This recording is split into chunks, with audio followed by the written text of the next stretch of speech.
Bonjour, la division prévention du service incendie de Laval tient à vous informer qu'il est temps de procéder au changement des piles de votre avertisseur de fumée. Le 4 novembre prochain, on change l'heure et on change nos piles. Nous souhaitons par la même occasion vous informer davantage à propos de l'avertisseur de fumée. En effet, cet appareil est votre meilleur allié en cas de début d'incendie, particulièrement la nuit, puisqu'habituellement, la fumée d'un incendie ne nous réveille jamais. Saviez-vous qu'à Laval, en 2017, lors d'incendies de bâtiments résidentiels, un avertisseur de fumée était présent et fonctionnel dans seulement 58% des incidents. Il est donc important de vous rappeler qu'il est obligatoire d'avoir un avertisseur de fumée à tous les étages de votre demeure pour une détection rapide et une évacuation sécuritaire. Il existe de nombreux modèles sur le marché. L'avertisseur de fumée à ionisation est le plus courant. Celui-ci s'installe près des chambres à coucher. L'avertisseur de fumée à cellule photoélectrique, quant à lui, s'installe près de la salle de bain, de la cuisine ou des appareils de chauffage. Il déclenche moins d'alarmes inutiles en raison des vapeurs, d'humidité ou de cuisson. Pour tous les avertisseurs fonctionnant à pile, nous vous recommandons de changer celle-ci 2 fois par année, soit au changement d'heure. Entre-temps, un bip qui se fait entendre aux 45 secondes environ vous indique que la pile doit être remplacée.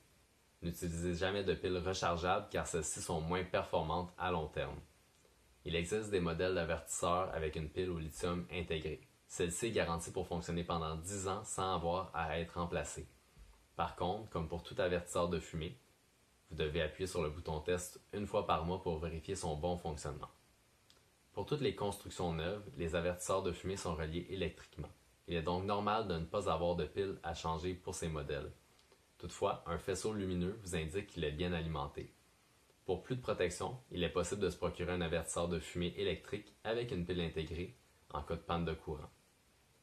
Si vous avez un garage ou un appareil à combustion chez vous, il est maintenant obligatoire d'avoir un avertisseur de monoxyde de carbone. Nous vous recommandons donc d'avoir un avertisseur combiné, monoxyde de carbone et fumée, afin d'éviter d'avoir 2 appareils à acheter.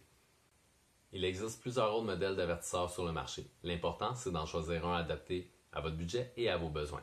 Assurez-vous simplement qu'il soit homologué ULC.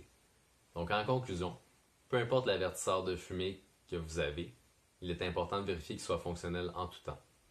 Lors d'incendies avec un décès, la majorité de ceux-ci sont directement reliés à l'absence d'un avertisseur de fumée. Donc, votre vie en dépend.